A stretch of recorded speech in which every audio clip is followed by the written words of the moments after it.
Good morning, good afternoon, or maybe good evening for those who are watching this episode. This is a Let's Humanize the workplace special, and we are going to talk about leadership. But before I'm going to do that, I'm definitely make sure to introduce my guest. But before I'm doing that, I want to have a moment for the Grammys. Right? I don't know who watched. I didn't watch the full show, but I did watch some snippets because I'm a fan, and many of my artists won. Like Kendrick Lamar won big. Beyonce definitely won her Lifetime Achievement Award, and it was time that she won.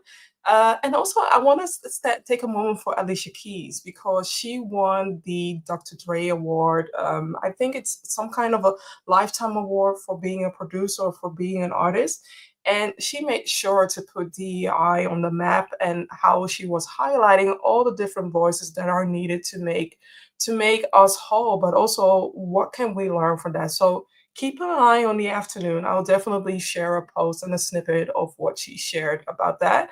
But also know that I want to challenge us all, right? We read the news, we all hear news, we all hear certain things. When news outlets are saying that one out of the eight companies are deactivating their DEI.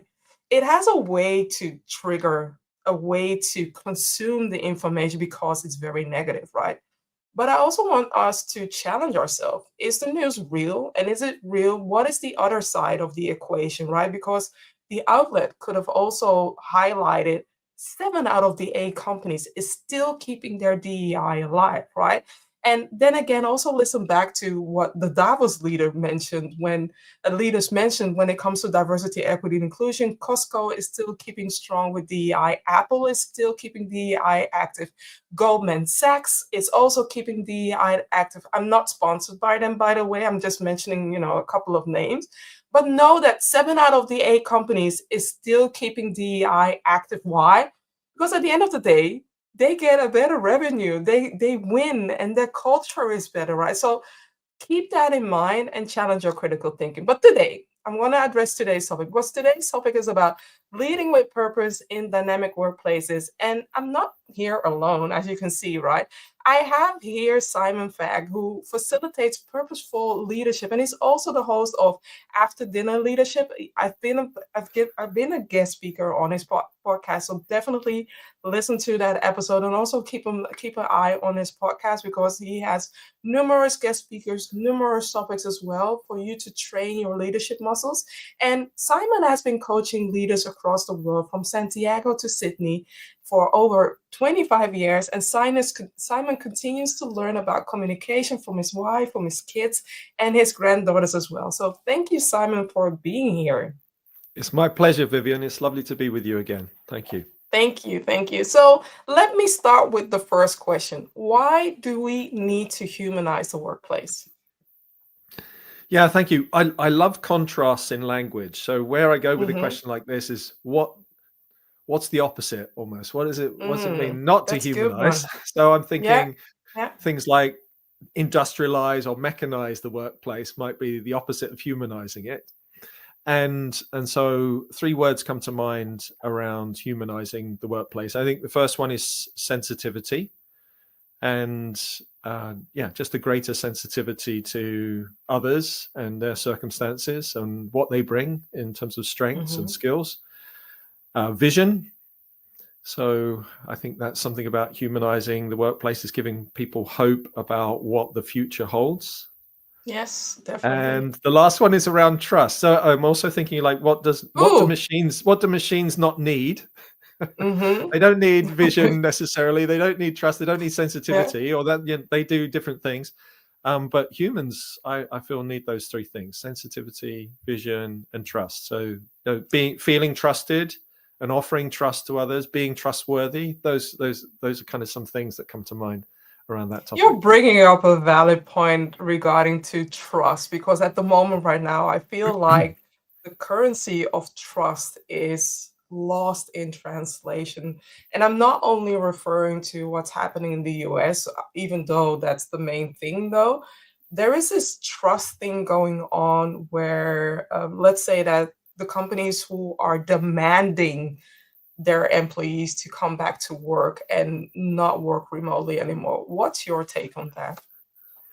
I think you need to be sensitive to the needs of each organization, Mm-hmm. because there are particular roles or situations where there is advantages of people coming together in person and Mm-hmm. feeling and kind of recognizing the power that has. And certain occupations would require more of that than others, I guess. I do I think, agree. yeah, Yeah. yeah. And I do think there's an opportunity for organizations to remain in that flexible state. So prior to COVID, I worked with several organizations that wouldn't ever imagined any of their staff working flexibly from home. Yeah. Then when they were forced to, they suddenly, oh, hold on a minute, we can still function. When our workforce were completely remote, we still did a Yeah. reasonably good job. In fact, productivity increased for a short period. And so yeah, so there is, I'm not a big fan of polarized positions on anything, frankly. There's always Mm-hmm. a gray area that you find, and to try to get that balance. And this is one of those where I think the workforce needs to realize that there is advantages often to come in person and actually meeting with people and kind of getting a sense of them. But equally, life and its demands, and also if we think about things like disability and these kind of things, that the opportunity for people to work in a more flexible way Mm-hmm. clearly will help them to bring their best selves to work. But so I think it's all about communication at the end, and trust is built through good communication. True. And I also caught balance and flexibility from what you said, that that is the main key driver. It's not either or, somewhere in the middle where we meet each other in the middle, right? And have a better communication, better understanding for why, so that you can support each other, whether it's the leader, whether it's the team members as well. You can support each other by meeting each other in the middle as well. And Yeah. I'm seeing a comment from Ryan. Hi, Ryan. Thank you for joining this conversation as well. And I want to go to, since I brought up the Grammys, which is all about music, right? I want to ask you, what's your favorite song that energizes you? I find this also tricky because it's a bit like Mhm. asking which of my children is my favorite, and Oh. it's kind of a depends on the moment. Okay, but where Mhm. my mind went first of all, if I want a really Yeah. rousing, energizing thing, if I'm feeling a little bit like my energy is low, and I want Mhm. something to pick me up, I love a song called "From Now On" from The Mm. Greatest Showman. Ooh, And yeah. it's one at the end is like, it's almost like a redemption song. It Yeah. builds some momentum from these things I've done that weren't very good through to right, the future's different. And I just Mhm. love how it builds, and I love to sing, so I can turn it on full Are you volume going and to do a bit sing? of, no, I'm not, no, but do a bit of karaoke. When I'm Ah. listening to that, it's always makes my energy come up. So that's one Yeah. that I love. And then the other thing, that if I'm wanting to focus, so that's a different Mhm. form of energizing, I guess. I heard a speech some time ago by a gentleman that mentioned the power of bird song Mm. to help you to concentrate rather than Yeah. listening to music. And I found that to work really well for me. So Yeah. it's a Yeah. natural way of helping me to have energy, perhaps even when I'm working at night, putting birdsong on. I'm not distracted by the lyrics or a tune. It's natural sound, and I found that to Yeah. be really useful as an energizing. It's a different form of music, I know, but there we go. No, Yeah, no, no. It's quite valid, and also it brings up what I do when I am doing deep focus work. I listen to raindrops. I have a special yeah, app that can orchestrate the nature sounds or the bird sounds, and I love to listen to the raindrops so that I'm focused, right? And it has a timer for 30 minutes or 45 minutes, or for how long I want to do some deep focus work, to really be energized and not be distracted. Because sometimes when a song comes up, you can be distracted by the lyrics or stand up yeah. or do something else, right? So I totally get that. And it also helps with you being productive and tapping into the happy hormone. So I totally agree. Thank you. for sharing that side of What's yourself. your And track, Vivian? Do you have oh, another track? I have, as an empowerment track, I have Bigger by Beyonce. Okay. As a happy track or as an energizer track, I have Happy by Pharrell Williams because I'm Oh, brilliant happy. song. Yeah, it's great. I think Great. all the parents have heard that song, so I'm not gonna repeat that as well. But that song, yeah, when I put that song on when I celebrate for something, when I'm happy about something. Yeah, thank Mm, you for asking. right. So, before we dive into leading with purpose in dynamic workplaces, I want to talk about your podcast. I Yes. am curious into why you started the after dinner leadership podcast because it's not before and not during. After dinner. Why? Well, I've spent the best part of 30 years working with leaders in conference rooms, boardrooms, Mm-hmm. syndicate rooms, Yeah. and often these workshops can be on a residential basis. So we're Mm-hmm. working together for 3 or 4 days. And what I found was some of the richest conversations were Yeah. when we were speaking after dinner. So we'd have dinner Mm-hmm. together, and then we would, maybe there's some alcohol involved. I don't drink, but some of the guests, kind of loosen up a little bit, Yeah. and then people start talking about their life more fully, and their family, Mm-hmm. and their community, and just what they're doing outside of work, what they're doing in work, the real challenges and opportunities that they're facing, and it feels richer in some way. And I've always endeavored to try and get that conversation in the room when I'm facilitating.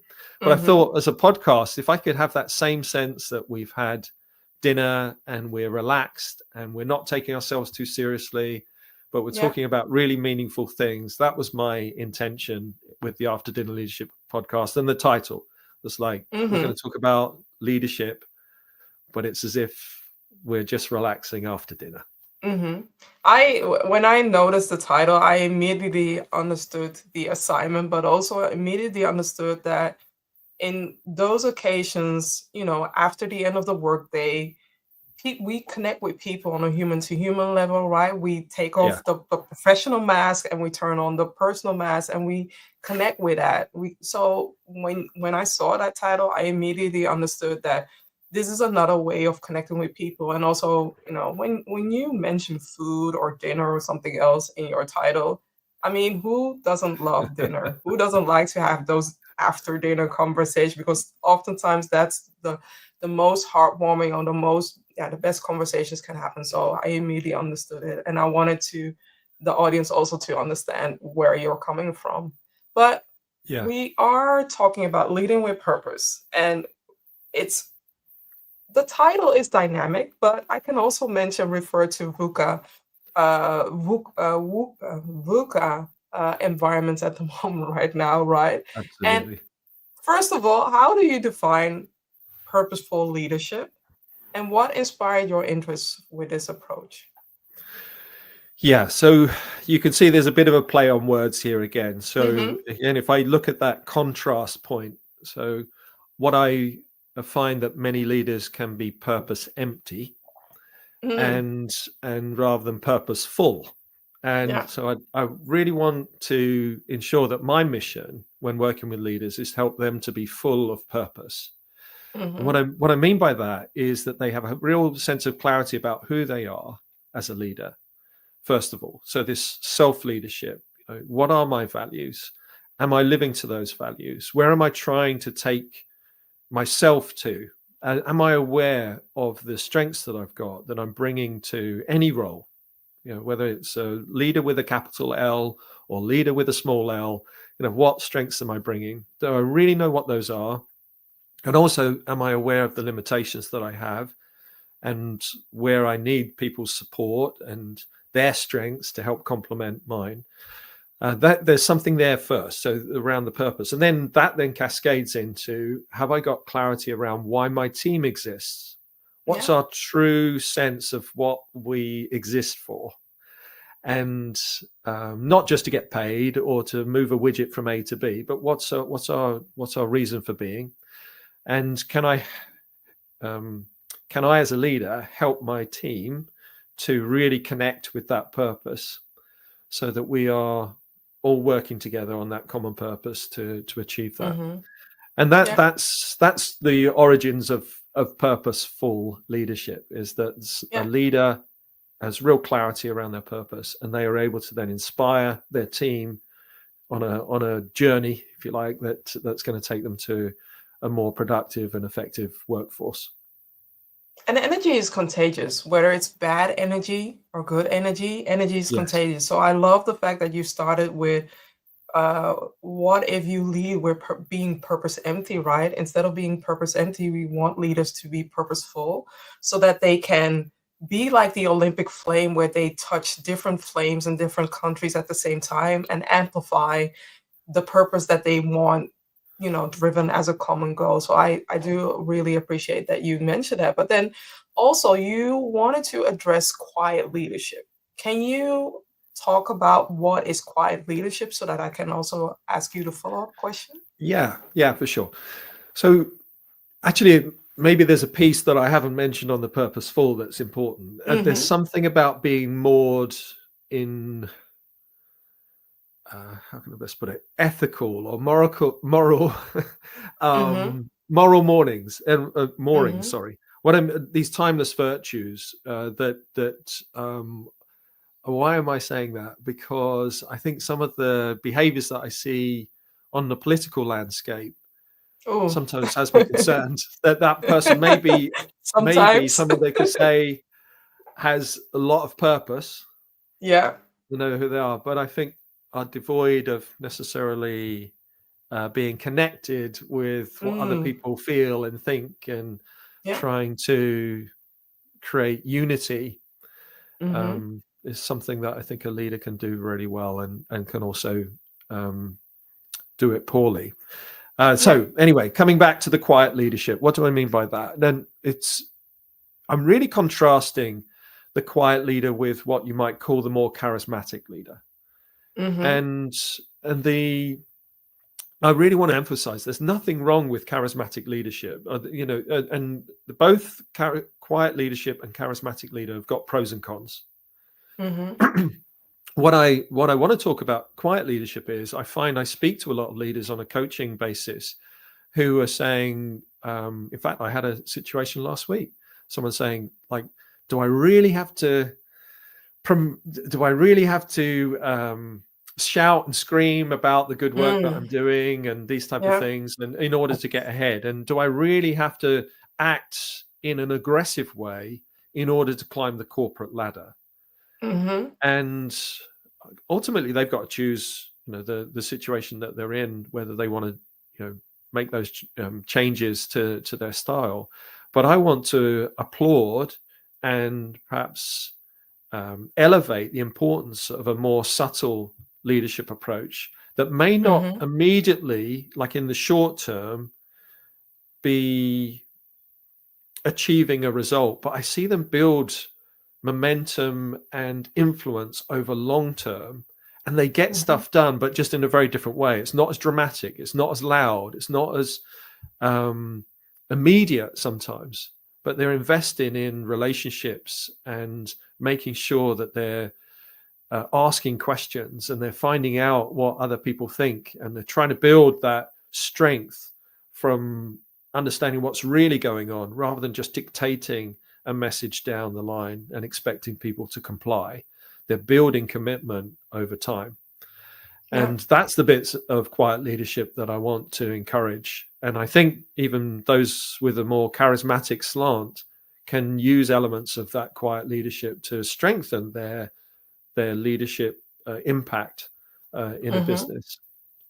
When you look at role models, influencers at the moment right now who are well known, who would you define as a quiet leader?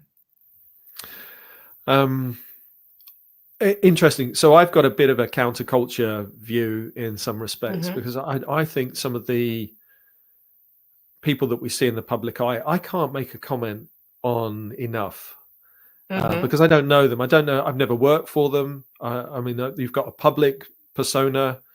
I'm even slightly reluctant to make comments about Trump. I know I've inferred some stuff already, but I've never worked for the guy. I've never Mm-hmm. seen him close up.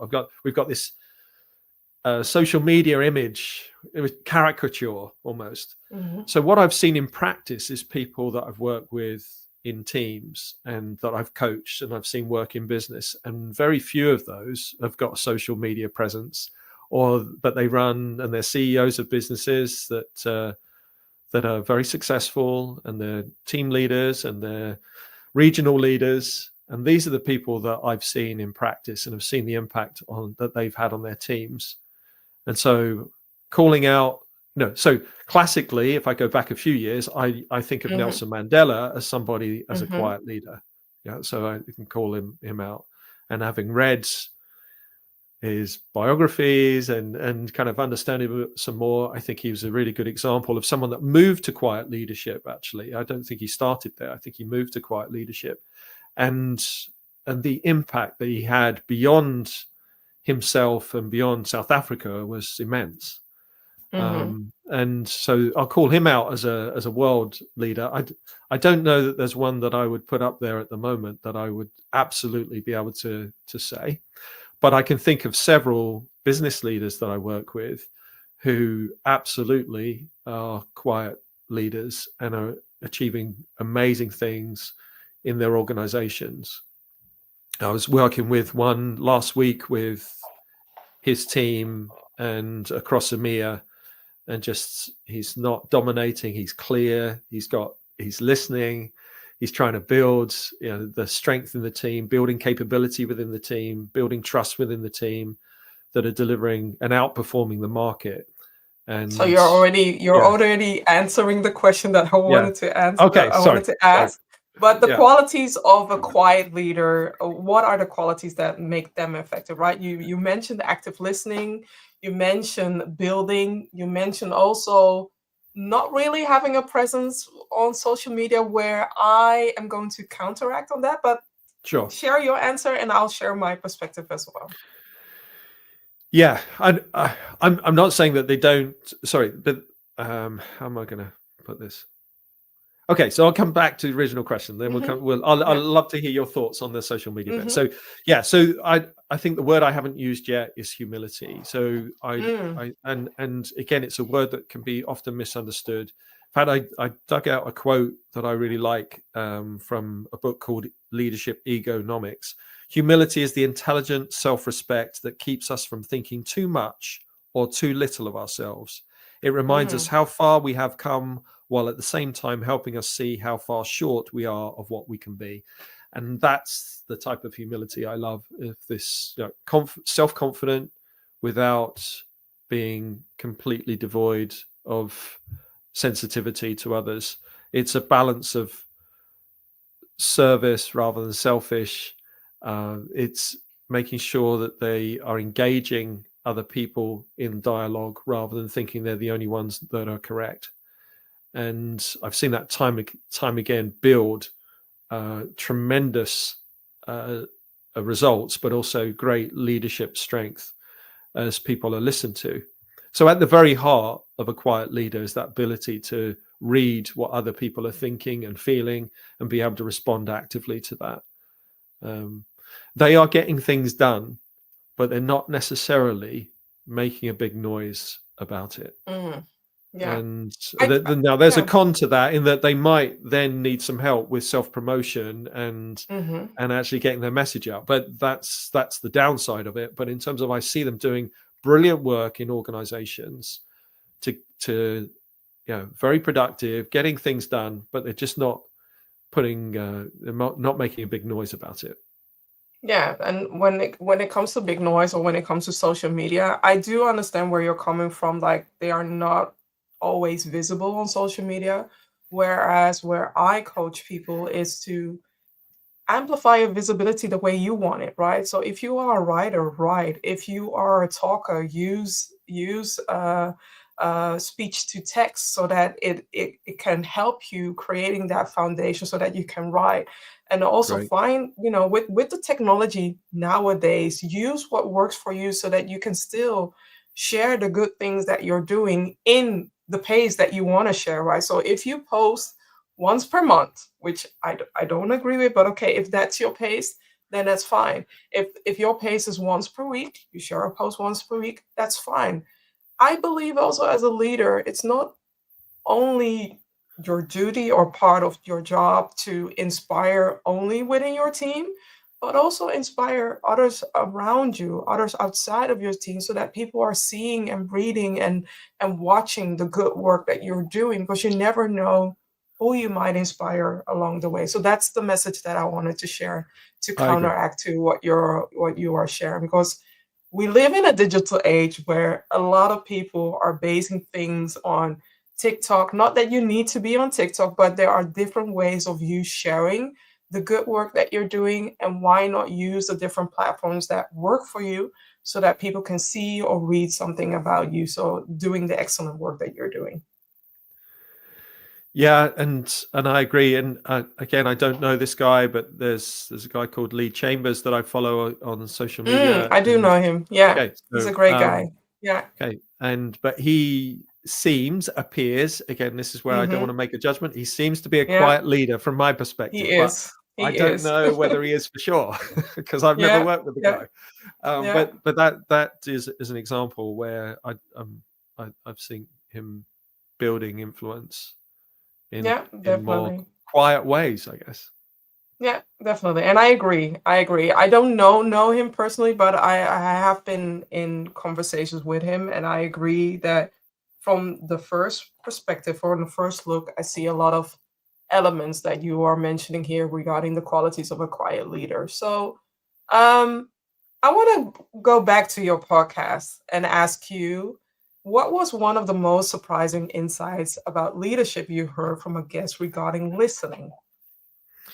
I I've thought hard about this. I Yeah. think I may have shared with you before, Vivian, that one of Mm-hmm. the most. So I asked my guests, "What three leadership lessons do you wish you'd learned earlier?" Yeah. And the most common response is a version of, "I wish I'd learned to listen better earlier." Mm. So Yeah.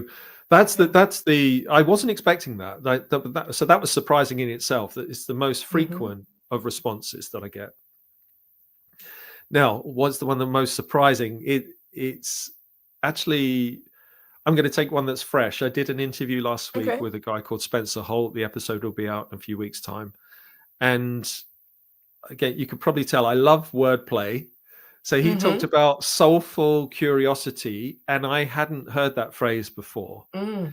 As Yeah. is, I often refer to it as deep listening, and Mhm. I quite like this variation, which is about soulful curiosity. So clearly curious about the person, but it's like you're listening to the whole person. Yeah. You're not just taking the words. You're kind of trying to understand the resonance with their feelings, and really trying to tune in to what's really going on. I love that as an expression, and it's fresh in my mind, I guess. And as a subset to that, he talked about listening with the idea that you might change your opinion, which also is really It's a good, rather than challenging. listening to think about what you're going to say Yeah. or Yeah. to counter the other person's view. I really like that idea of like genuinely listening to someone, thinking, actually, I'm curious about this, and I could take on and be willing to change my mind based on what Exactly. I'm learning. And that's a really cool level of listening, I think.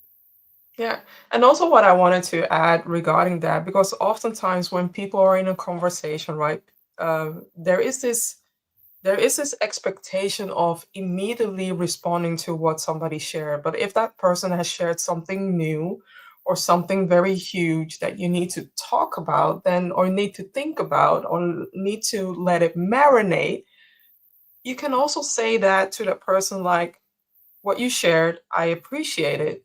Can you give me some time to let it marinate, or let me think about it, or process about it? Because oftentimes it seems like we are expecting people to respond immediately. And that's not, when you respond immediately, in some cases, some people need more.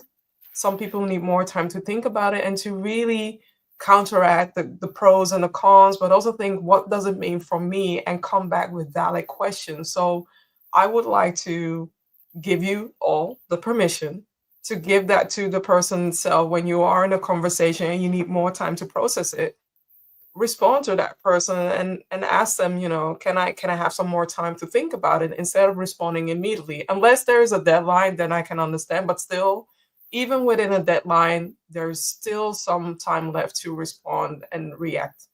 Do you have something to say about that, Simon? I do actually. I think it's really wise, and in the Google age that we live in, I think it's Yes. discouraged. You kind of everything's quick and fast, and Yeah. that kind of thing. Mm-hmm. Again, ties back into the quiet leadership. There's a sense of just pressing pause and slowing down, and not expecting someone to. If you want someone to change their mind, they're not necessarily going to do it just because you have an alternative opinion, but for them Yeah. to have space to think and then come back and discuss. That is a form. That's listening, isn't it? It's not Mm-hmm. listening. Is not just not talking. It's allowing things to process and being able to have a dialogue. I think is fantastic. Great suggestion. Yeah. So we have been talking a lot about active listening or deep listening or soulful curiosity, as you said from your Yeah. previous guest, right? So what are steps that leaders can take to improve their active listening skills? Yeah, I mean, this is a quest. I love it too. Is I'm still on this journey to improve it myself, and I'm Hmm. really pleased to be on that journey. A couple of things that I'd like to share that may be a little unusual, but I see them as practical. The first one is the power of walking and talking. Mm. And again, a little bit harder to do on a Zoom call or over Teams, I recognize, but not impossible actually. You But can if do you're it in person, outside and yeah, still sure, not be visible, sure, right? Yeah. yeah. But there's something powerful in being able to walk alongside someone and to have a conversation with them. I think something that happens there is we put phones away and Hmm. we put the Yeah. technology away. We're actually broken free of the tech side, and we're outside and we're just talking about things. And I've had some really rich conversations as a consequence of deciding to do that. So just our small team here, our one-to-ones, weather permitting. I'm in the UK, so it's not always ideal, but I've got a one-to-one with my colleague later, and we're going to go for a walk. That's the Hmm. format. That's our mode of doing it. Phones away, and we're talking. We've had some really rich conversations with each other as a consequence of walking and talking. So that would be a practical thing that I've seen to Hmm. work really, really well. And in terms of the actual language piece, I think there's something around demonstrating that you're listening Hmm. that is helpful for the person. So if there's a way that we can play back, paraphrase, test our understanding, again, it's a very practical way to show that we're trying to understand, we're trying to listen to the other person's dialogue. And I a form of that is also to bring sensing into the conversation. So I'm sensing that as a prefix to something. Have I read that right? What am I getting wrong? Hmm. These kind of phrases are ways of picking up the energy, the feelings, not just the Hmm. words that you're playing back, but the sensing of it. It's also a And way of checking in with each other, right? To hmm, understand, did I hear you right, or did I consume it in a different way of what you shared?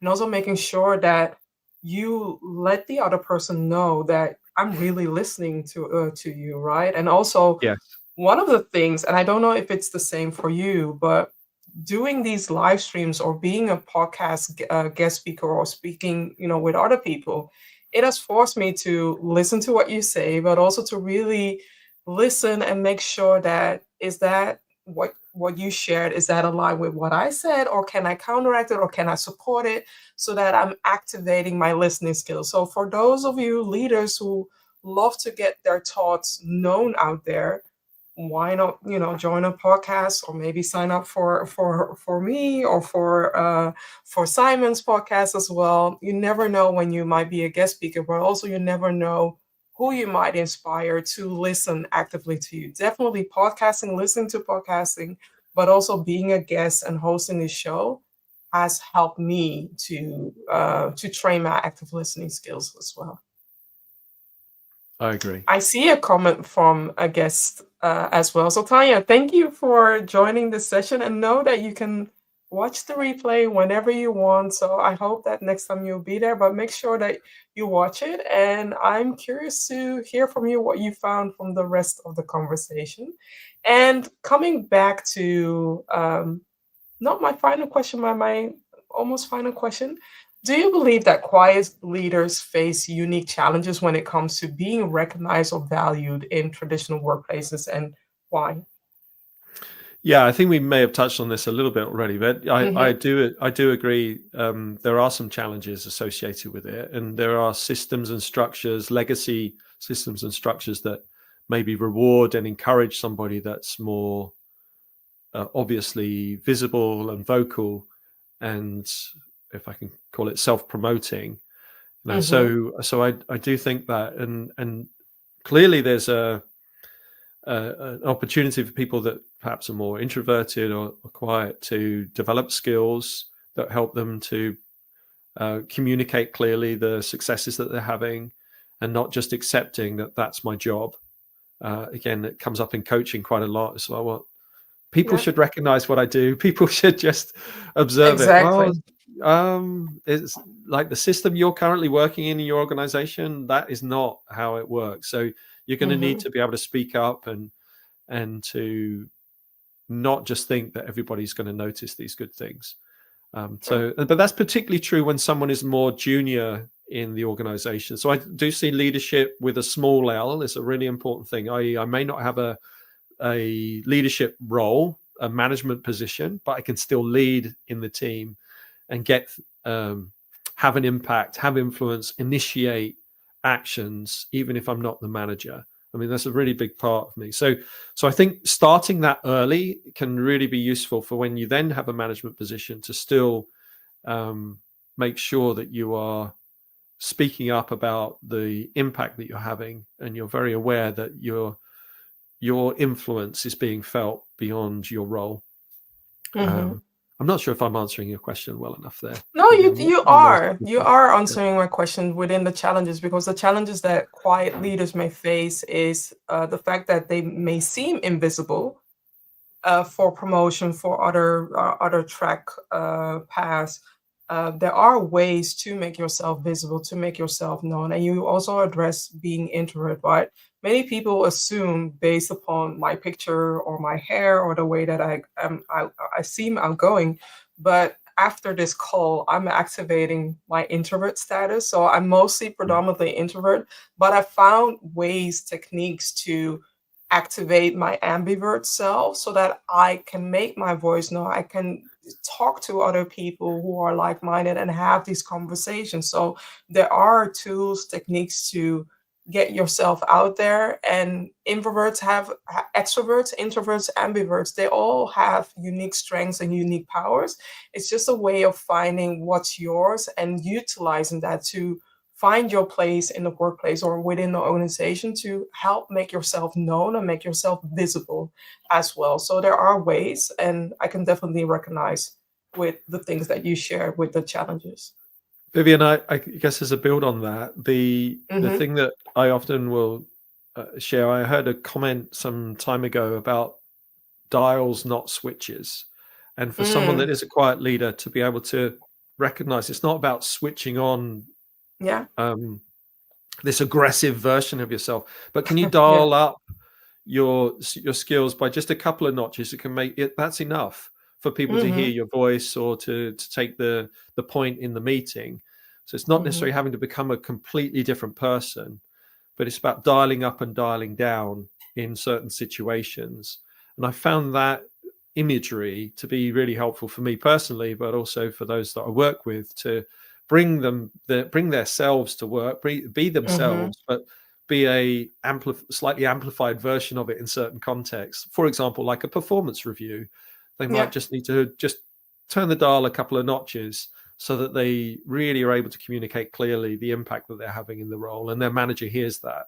You know, Mhm. and so that's just an additional No, no, thought. no. I agree. And also, find an ally or find a cheerleader or find somebody within your company that, or maybe outside of your company or coach that you can talk to and use them as a mirror before you have that initial conversation, right? I do believe that when Yeah. we practice, the more we practice, the more that we train our muscle, the more that we can try to dial down fear and all the other things that may hold you back, and dial up the unique you yourself in a different way. But also what I got from this conversation, that you can be you. I want you Yes. to be more of you than becoming Yes. someone you are not, where it may lead to purpose empty, may lead to you feeling inauthentic, and it may lead you to you not being able to connect with your team or other people. So become more of you. That's what I got from this whole conversation. Is there something else that Perfect. you want to add, add to this as well? Yeah, and I would say absolutely, with a sensitivity that others are trying to do the same. Yeah, So that yeah. humanizing piece is not right, I'm going to be more me and I don't care about anybody else. No, we work in strong social dynamics where we need to be sensitive to the fact that other people have got motivations and drivers and challenges and opportunities that they're trying to realize. And then I think there's real power in bringing your best self and recognizing others are trying to do the same. I love that. What is your final wish? Because it's 2025, and within less than 5 years, we need to humanize the workplace and leadership. So, what do you want to see by then? I saw a phrase last week, which I'm going to steal: humans aren't resources. So Mm, perhaps we could drop yes. HR as a title, call it people or Yeah. whatever it is. It's like, Yeah. Yeah. is humans Talent aren't management. resources. Yeah, there we go. Yeah. True. True. And True. I'd love it that leaders are more full of purpose. I mean, that's what I'm trying to achieve. So I'd love to see more of that in 5 years' time, moored to strong ethical virtues. Ooh, an emphasis on ethical.